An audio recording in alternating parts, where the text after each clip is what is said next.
Salutations! Aujourd'hui, un épisode un peu plus spécial sur les jeux qui meurent. Je sais que normalement, je fais 6 jeux pour une vidéo. Mais cette fois-ci, étant donné le délai très court que j'ai eu, on va avoir 2 petits jeux qui disparaîtront des ventes dans les prochains jours. Comme je le dis souvent, cette série de vidéos a seulement pour but de rendre un dernier hommage aux jeux qui vont disparaître. Parfois, il peut y avoir des changements entre le moment de l'écriture de la vidéo et sa sortie. Donc, désolé d'avance si c'est le cas. On commence donc par Reader of Icarus, un MMORPG gratuit développé par WeMade.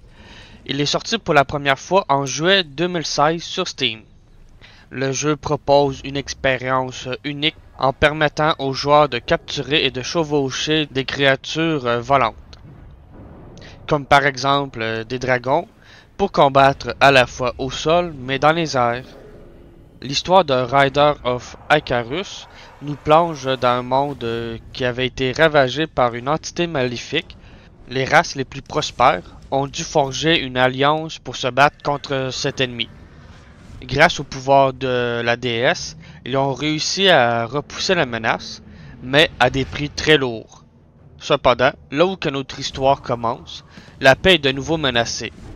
Les descendants de cette entité maléfique se sont donné comme mission de réveiller les restes de Zelnaris, d'un profond sommeil dans lequel il était enfermé. Sinon, le jeu va nous proposer différentes classes qu'on pourra jouer. Par exemple, un guerrier, un magicien, l'assassin, le prêtre, etc. J'ai bien aimé les cinématiques, on sait vite contre quoi on va se battre. L'introduction est assez compréhensible. Par contre, un peu trop facile à mon goût. Disons que dans le début, tous les ennemis se one-shot, et le boss, en 3 attaques, il était mort. Pour sa durée de vie de ce jeu, j'ai trouvé ici et là que ça pouvait prendre entre 80 et 115 heures dépendamment de votre façon de jouer. Mais il y a un gros mais ici. Après 9 ans de vie, le jeu n'est toujours pas fini. Donc on ne connaîtra jamais le dénouement de l'histoire de Rider of Icarus. Ce qui est dommage par contre. J'avais vraiment envie de connaître un peu plus l'histoire, elle m'avait vraiment intrigué lorsque j'ai découvert le jeu. Pour les raisons de sa mort, la cause n'est pas mentionnée. Cependant, on sait que le 15 mai 2025, les serveurs fermeront de façon officielle. De mon côté, j'ai fouillé ici et là, et j'ai pas réellement trouvé quelque chose qui aurait pu être la cause de tout ça. Oui, le nombre de joueurs qui se connectent n'est peut-être pas très haut, mais j'ai vu pire dans d'autres MMO qui sont toujours ouverts. Les critiques, encore une fois, sont plutôt positives.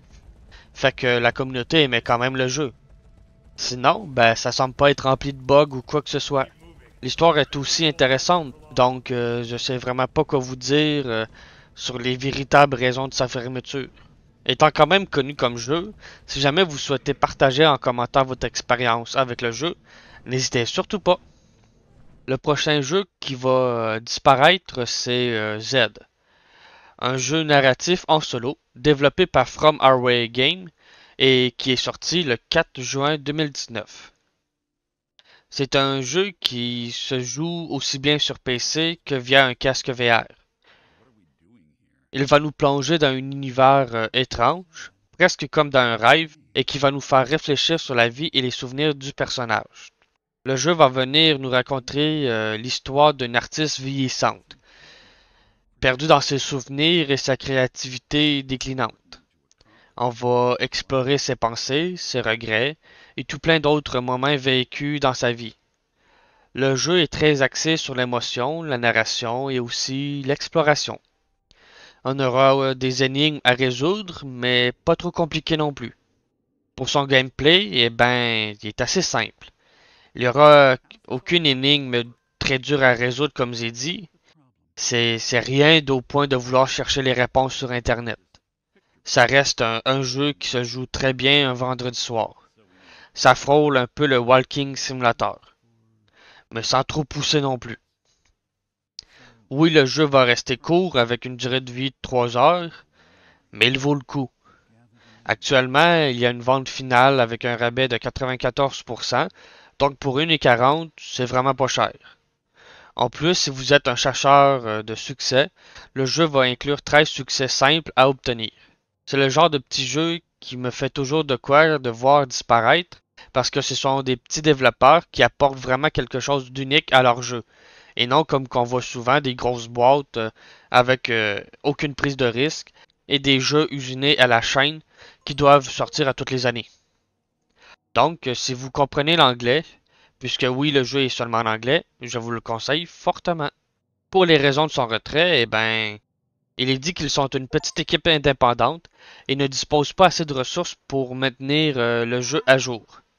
D'ailleurs, sa dernière mise à jour datait de 2019. Ils ont donc pris la décision de mettre fin au jeu sous sa forme actuelle. Si vous possédez le jeu, vous pourrez bien sûr continuer d'y jouer sans aucun problème. Par contre, quand on regarde le premier paragraphe, il est dit qu'ils ont acquis les droits, puis ben par la suite ont décidé de fermer le jeu définitivement. Personnellement, je trouve ça un peu étrange, surtout que ceux qui ont acquis les droits n'ont jamais fait d'autres jeux. Ils sont personne en quelque sorte, donc quel a été le but d'acheter un jeu pour pouvoir le mettre tout de suite à la poubelle? Quoi qu'il en soit, vous aurez probablement jusqu'au 14 mai pour acheter le jeu, date où la promotion prendra fin. Après ça, il sera impossible de l'obtenir. Sur ce, c'est déjà tout pour cette vidéo. J'espère que vous avez aimé ce format un peu plus court que d'habitude. N'hésitez pas de me dire quel a été le jeu que j'ai parlé qui vous intéressait le plus en commentaire. Sur ce, je vous dis à très bientôt pour de nouvelles vidéos. Ciao bye!